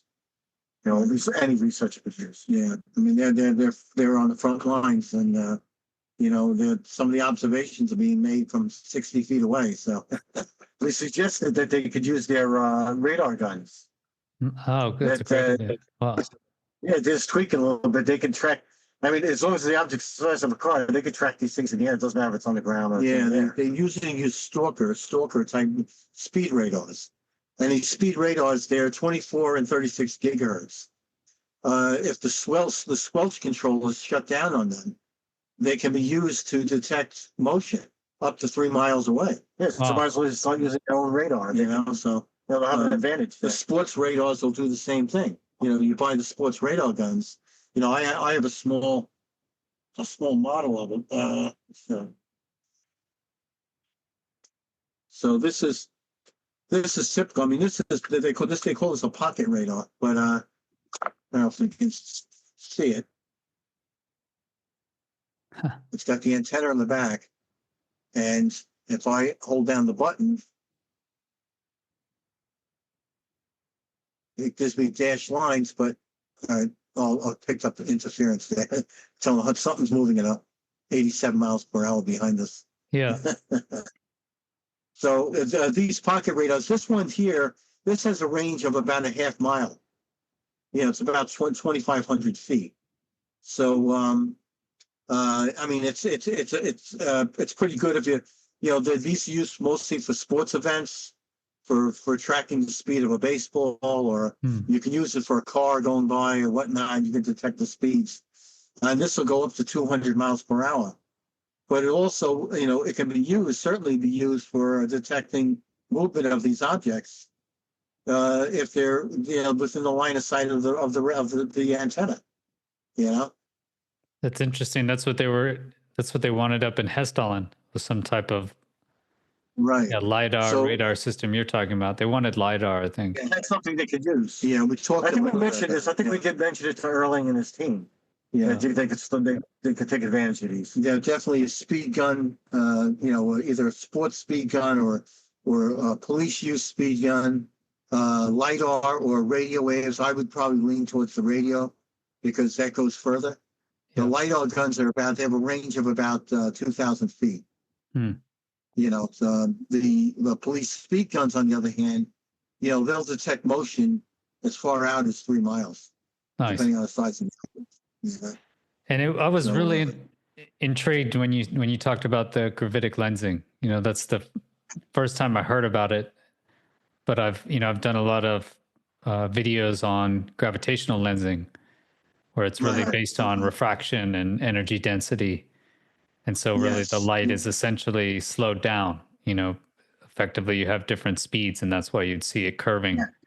So if it is being controlled, and you hear about all these stories of time lapse, people talk about losing time, etc. Yeah. That's really what gravitational lensing does, is it curves the light because of time dilation. If you look general relativity, that's Einstein's theory, it's time dilation. It's really what's happening. So very interesting if that is happening on a small scale. If you guys actually find this and can prove it, I mean, that could be world changing, really, if you think about it. We had an interesting experience out there. We haven't really talked about it, but we were out there. We were seeing these orb-like objects close to the shoreline, and we walked out. We had the cameras running on the nightcrawler, and we walked over. It goes down. There's a hill that goes down to the beach. So we walk on the hill. We have bright flashlights. Yeah. Actually, dark is way more, but the camera was videotaping us going down over this hill. We were out there like 22 minutes, and we came back, and the camera was still recording, but the camera only recorded, 2 minutes. They only recorded 2 minutes. 2 minutes worth of it. And us coming back and leaving, but it was only 2 minutes. It was only 2 minutes long. It was truncated. It was for some reason the recorders in the RV only recorded 2 minutes worth of video. And we were out there for 22 minutes. We were scratching our heads, even though flashlights, they were very bright. You'll see the flashlights. Once we went over to this hill where we saw these objects, we didn't see the flashlights anymore. We saw nothing. We disappeared. We weren't even in the video. We should have seen us there. Almost as though we had walked into that same time warp. And you had multiple cameras on. It wasn't just one camera, was it? No, it was multiple cameras. It was, multiple. Yeah. It was bizarre. It was it came back, and it was still recording. It was still recording a track, but the track was 2 minutes. 2 minutes. It was 2 minutes long. It's and we weren't. And as a part of the video, like I said, we're not even in the video where we should have been. Right. Did you have any watches on? You didn't happen to have a watch on, did you? No, so we never thought about that. And of course, the digital watch that I had was, of course, it self-corrects itself based upon GPS. The GPS or Bluetooth transmission or anything like that. Wi-Fi. So cell phones, they're no good. They do the same thing. They just reach on, But the fact that the timing system, the recorder inside the RV only recorded 2 minutes, and we were out there for 22 minutes. Doesn't exactly. We're scratching our heads. It doesn't exactly work out to the same numbers. And there was 3 of us out there. It was you, me, and Don and Nardo. Right. Like I said, as we were going over the hill, then we disappeared. We're not there. You don't see us until we start come back towards the fence line, and then see us appear in the fence line coming in. Yeah, and you could see it in that video. You'll see us walk up to that point with the flashlights through the fence area, and then a second later, we're coming back. We're coming back to the same fence area. 2 minutes later. You know, so that's what was bizarre. How did you know it was 22 minutes? The 22 minutes is what we timed when we were out When there. we were out there, yeah. We were timing. I think it was 20 Donna. I think Donna was out there. She doesn't have to look at the watch. It was 22, but it was about 22 minutes. Yeah. And we knew it was about that time. Right. It felt like that time. And it felt like it, but there was nothing we can reference when we came back. All the cell phones, everything had resynced to the regular time zone. It was only 2 minutes. But the recording in the RV didn't stop. It kept recording, but only 2 minutes worth. Yeah, it's just very strange. Yeah, very strange. Definitely bizarre. Yeah, I wonder what Mick West would say to that one. Your buddy. That's why we didn't even bring it up. I wouldn't even bring it up. We looked to them to tell us we're nuts. Yeah. I think we're all told we're nuts. Yeah. We've had other things out there. We've taken a photograph. We have a figure in the photograph that when we were setting up the equipment, Donna was taking a photograph with a cell phone camera, and it shows up in one frame. It was a portion of a lower extremity of a person, and their upper body's dissolving in a fence. It looks like they're sprinting, but they're also wearing an anklet with two polygons on it. It was really, really strange. We were the only ones out. There was 4 or 5 of us out there. Nobody else out there, and this other person or whatever was recording the picture. Yeah, let me see it down. I think I have. It's actually in our book, so we put it. We just for fun we put it in the book, But it was strange. You can see if I can pull that up.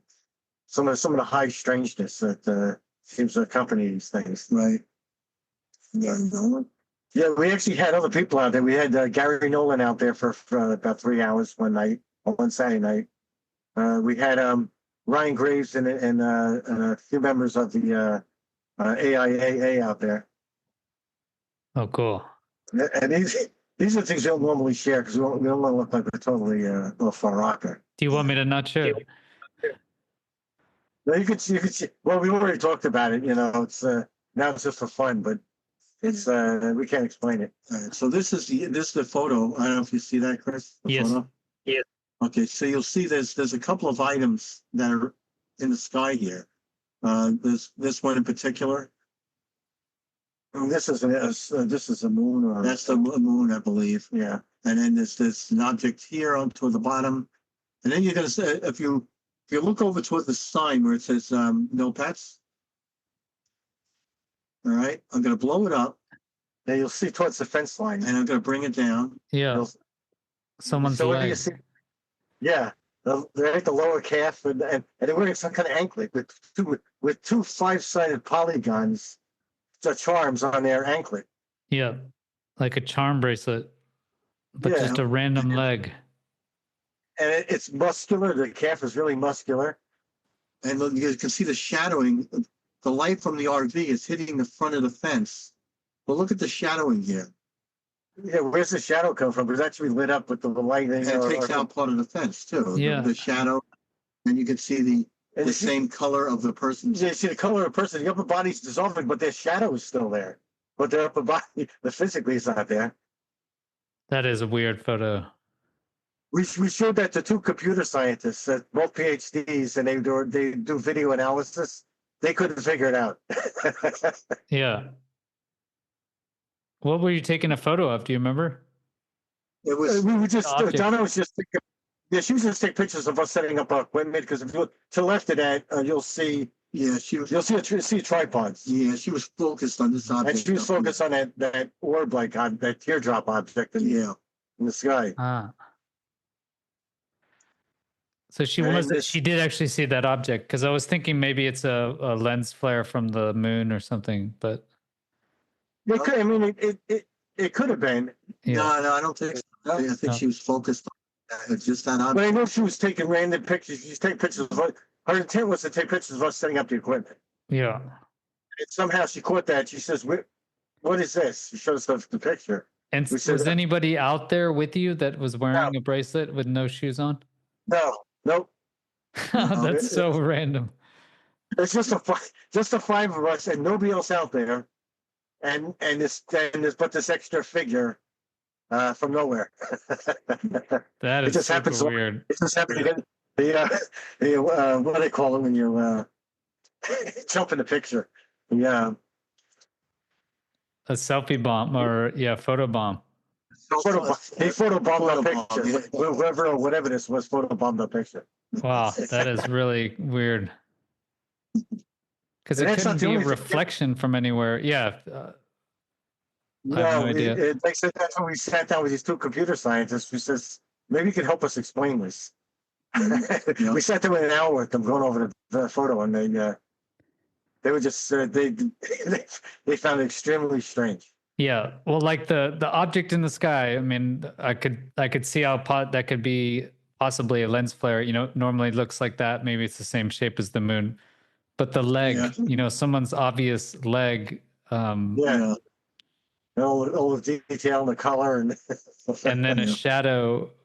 Yeah. What is that? That is really weird. it's bizarre. Yeah. There was another night that we saw footprints in the beach sand, and it was kind of a chilly night, and the footprints didn't look right. They looked kind of wide. They were weird looking. So we went down to the footprints, and of course the sand was wet. And these were fresh, and we looked at the toe area of the footprints. There was 6 toes on each foot, and there was three pairs of footprints. They started in the middle of the sand in the beach. They didn't nothing leading to it, but starts in the middle of the sand, and they're walking towards the water, and it of course it disappears into the water. But there were 6 toe footprints, Of course. and we took a thermal camera. We filmed our feet in the footprints to see how long we cooled down. The temperature of the footprints were like 56 degrees Fahrenheit. So that was equal to the same temperature our footprints were if we were out there 10 minutes, within 10 minutes. So whoever was out there left these fresh footprints within 10 It minutes. couldn't have been any more than 10 minutes. Yeah, and there's nobody else out there. It's just us. And 6 toes. There's 6 toes. This is about 2:00 in the morning. Yeah, because we spotted them with the thermal camera. There were bare feet, bare footprints. Wow. The other thing is Same size as human, or They were kind of, the foot was narrow, but the toes area was wide because the extra toe, and the toes were extra long too. They were twice as long as a normal human toe. And they were thin. They were thin and long, and the heel was also the person had a lot more weight than us. They pressed the wet sand about 2 inches down, and we could only compress the sand maybe an inch, maybe slightly more than an inch. So the person had whoever it was had some weight. I actually showed those footprints to a primatologist, and he says, "Yeah, they're abnormal." they're abnormal. Wow. It's almost as though somebody was walking on the balls of their feet. Or something. Balls and heels and a high arch or something. It was just weird. It was another weird thing. Yeah. Well, that's amazing, That guys. actually gave us the creeps because we wondered who else was out there with us. I can imagine. Yeah. Because you guys are out there all alone. And are you going back out again soon? Yes. Yeah. As a matter of fact, we're going out there tonight again. Wow. Okay. And then hopefully over the weekend we'll be able to Try to get out there again. Yeah. You know. So we're just plugging ahead. Yeah. Amazing. Well, thanks so much, guys. No pets allowed on that beach, I see. So fast. And no legs allowed. Although humanoids allowed, any humanoids. No allowed. upper body, only one leg at a time. Body parts. And if it has 6 toes. Well, that's amazing, guys. We really appreciate it. I appreciate it, No all your problem. work, and I'm sure everyone in the audience appreciates as well that you're out there. Thank you. We talked 3 years ago, you didn't want to be Yeah. filmed. You were working on the Galileo project. But I remember you Yes. talked about you're gonna put this RV together and you're gonna go out and do all this research. So it's amazing. 3 years have passed, and now we get to see And you. we never expected to get what we got. Never expected that. Yeah. I mean, there's obviously there's a lot of things out there that needs to be explored, and it's it's not difficult to see. I mean, once we realized what we were looking at, and pretty much it's the same thing that's being seen, of course, all over the globe. It's the folks down in the Hesselin project, what they've been seeing and what they've been encountering. There's another scientist we're going to be talking to who's looking into the Min lights in Australia. Dr. Andrew, I'm trying to remember his last name. We're supposed to have a meeting with him on Saturday. He's going to discuss what he's seeing out there. He's seeing similar things that we're seeing. Right. I guess similar to the Hesselin too. Yeah. Okay, well, thanks a lot, guys. Really impressed by the progress you made and working on Nightcrawler 3, the marine version. Hopefully you go out on the boat. We hope so. If we don't get the funding, we'll be out on a dinghy. Out on a dinghy. Just make sure it's not too windy. Rowboat. Holding a radar antenna. Fling the radar. On a little dinghy, whatever gets you out there. You guys are motivated, so it's great to see. Thanks so much, and the audience, thanks you guys for sure. And if you're watching, please hit the like button, share this, so that other people can find the Tedesco's work. And if you want to check out all their papers and website, and links are all in the description. So thanks for being here. If you want to support my work, go to patreon.com/Chris Lehto. And I got merch now. If you can see it, you'll like it. It's moving. That's great. It says it's not a duck. Yeah, That's great. it's not a duck. Yeah. So yeah, that's the new Lehto Files merch. So that also supports. So thanks everyone for watching. Have a great rest of your day. Peace.